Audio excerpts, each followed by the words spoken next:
Hey everyone, this is Joe from Montilio's Woodshop. In this video, I'll show you my process of making Endgrain cutting boards. I'll be making two patterns, one with diamonds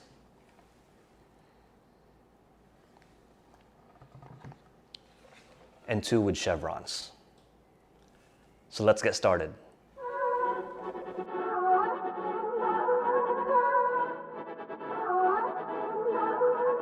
To help with the design, I'm using this free online cutting board designer. With this, I'm able to figure out roughly how much raw materials is needed, how the final product is going to look like, and the final size. This will also provide my cut list. I definitely recommend you give this a try and play around with the designs. For the boards, I will be using walnut and cherry from Black Forest Sawmill and some maple I had laying around. First thing I need to do is make the center diamonds for one of the boards.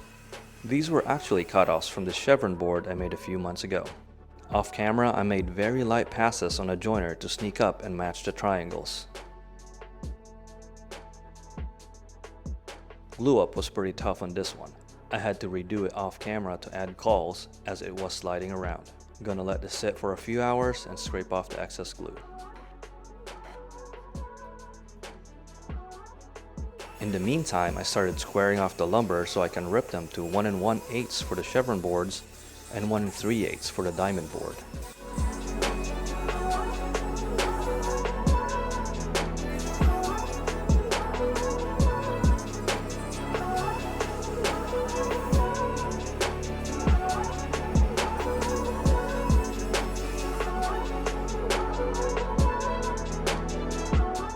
Scraping off the excess glue on this diamond pattern and then light passes on a joiner until I got a perfect 90-degree angle.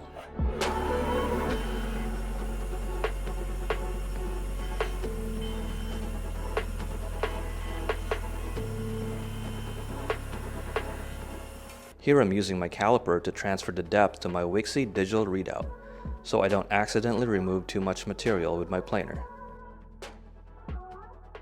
I took light passes and alternated sides to achieve the perfect shape.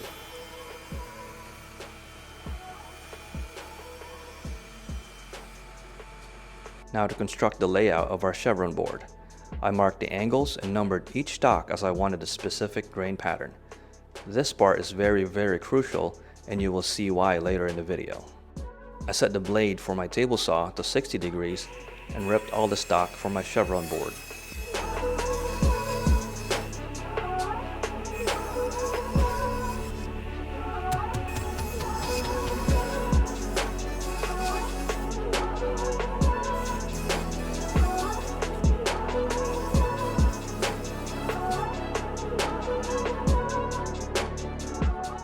Before glue up, lay out your stock and imagine an upside down mirror image of it on top of your current layout.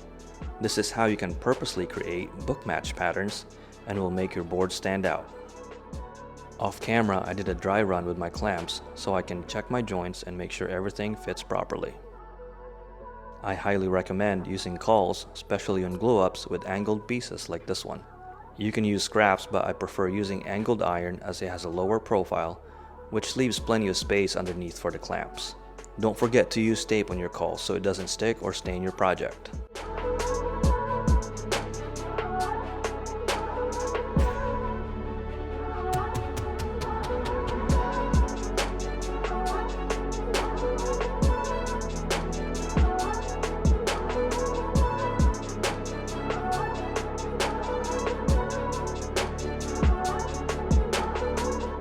I usually leave the boards and clamps for 2 to 3 hours, then scrape off excess and reclamp overnight.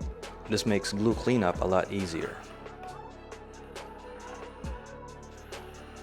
Next step is to run it through the planer, but before I do that, I use the top of my table saw and check which side is flattest, and use that as a reference point. If the board is wobbly, you can use a sled with shims, or just shims tape on the underside.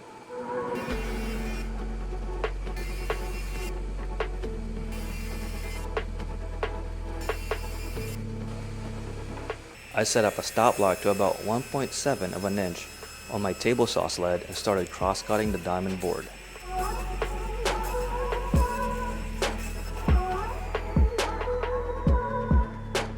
I had an idea of how this board is going to look, but this part is always exciting to me.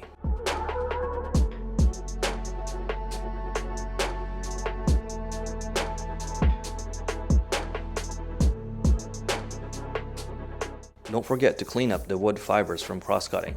This ensures zero gap on joints after glue up.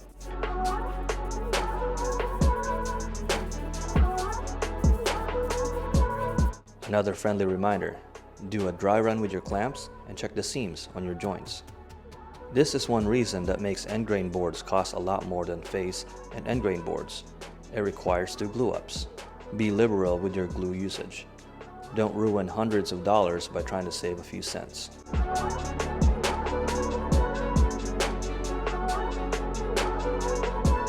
An even row of glue beads indicates a perfectly glued up joint.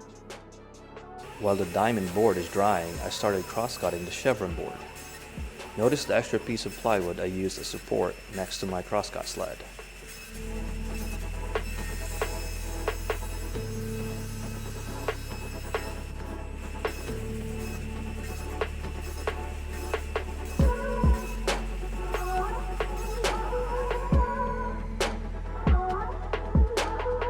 To achieve the look of the Chevron board, I had to make 2 different boards with different designs and alternate the pieces. Remember to number the boards before rearranging. You don't want to ruin all your hard work with your grain layout.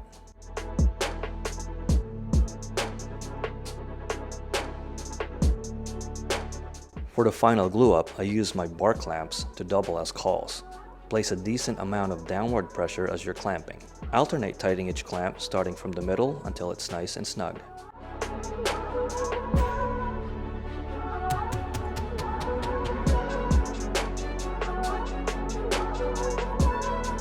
Just like the first glue up, remove the excess glue.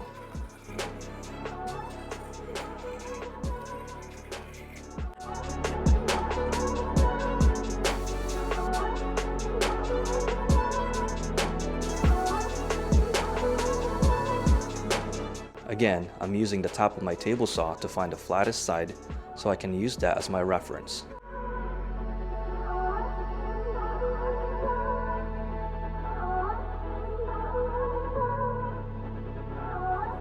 I drew a huge letter R so I don't miss it because us men are apparently partially blind and deaf.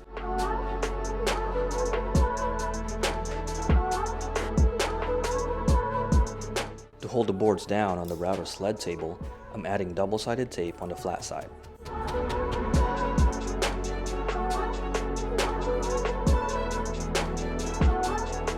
I set up my flattening jig outside as this makes quite a mess.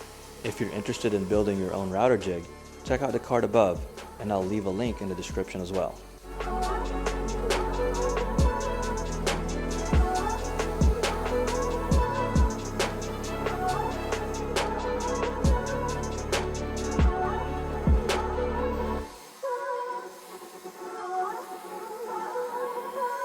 I made this flattening jig using rails from Amazon and router sled kit from Sean at Wood Grain Junkie.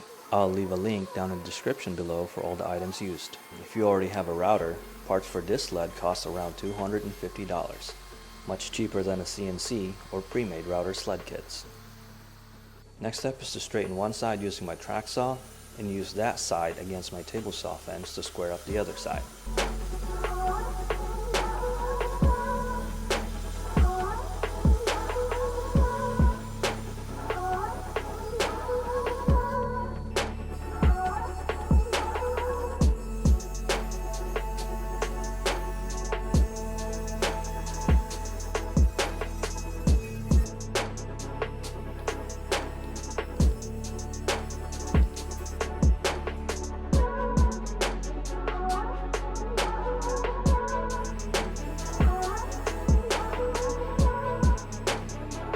Now for the not so fun part, sanding. Here I'm drawing light marks with a pencil and use that as a guide for an even coverage. I started with 80 grit, then 120 and 150.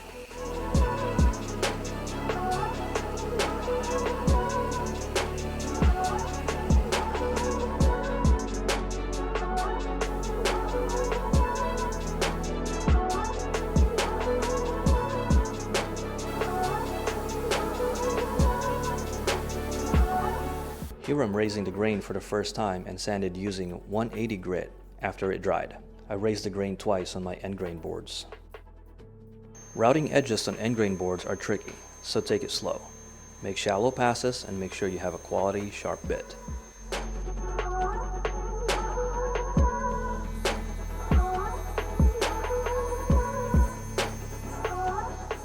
As you can tell, I need a new bit as I have been using this one for 5 years and it's getting dull.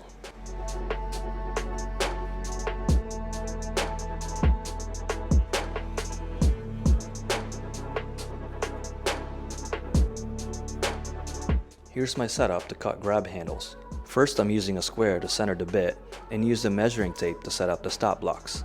I will be routing a 5-inch grab handle, so I added the measurement to my board width and divided it by 2. This is going to be my measurement from the bit to the stop blocks. I'm using the board itself to set up the plywood fence. Tighten it down and check to make sure that it's not too tight or too loose. Then we're ready to route those handles.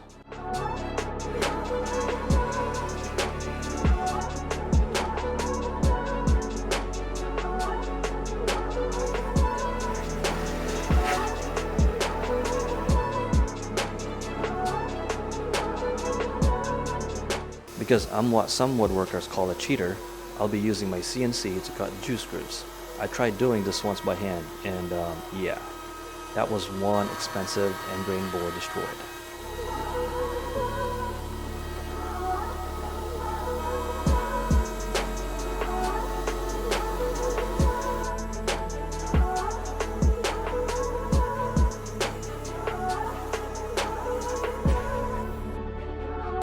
Using this jig, I transferred the mark on the board with a scribe and drilled the pilot holes.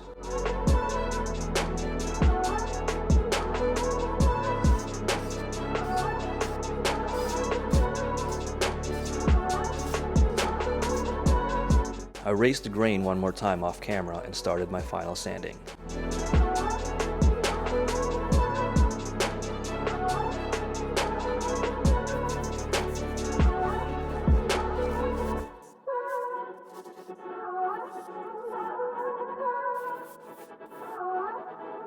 Go over all the parts you sanded with your hands and check to make sure it feels smooth.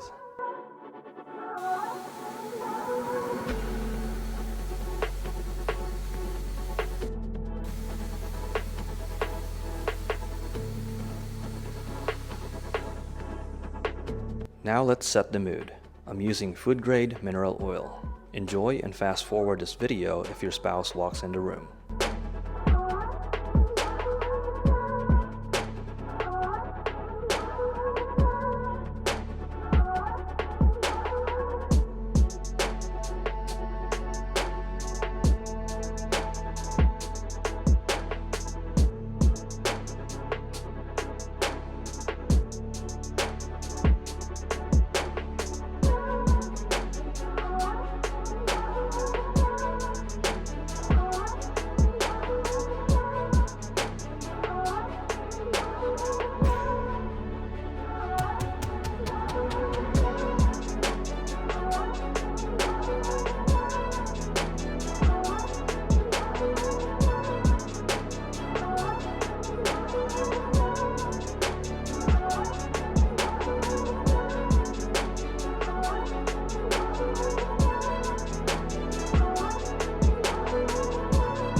After the oil soaked through, I used board wax on the bottom before enlisting my little elves to help with installing the brass feet.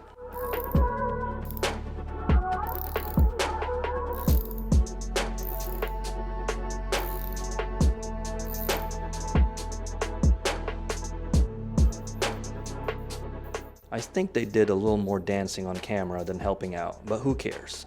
They had fun.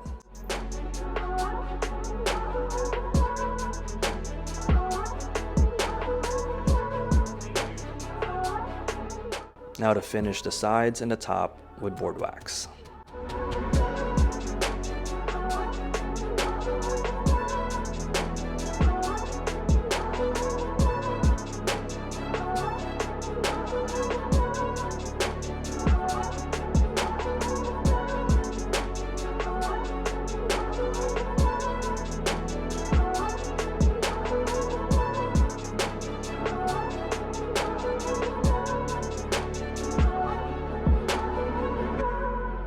And that's it. I hope you picked up a few tips and tricks to help you with your next Endgrain board. If you have any questions, please let me know down below. If you enjoyed this video, I'd really appreciate a like and a sub. Till next time, see ya!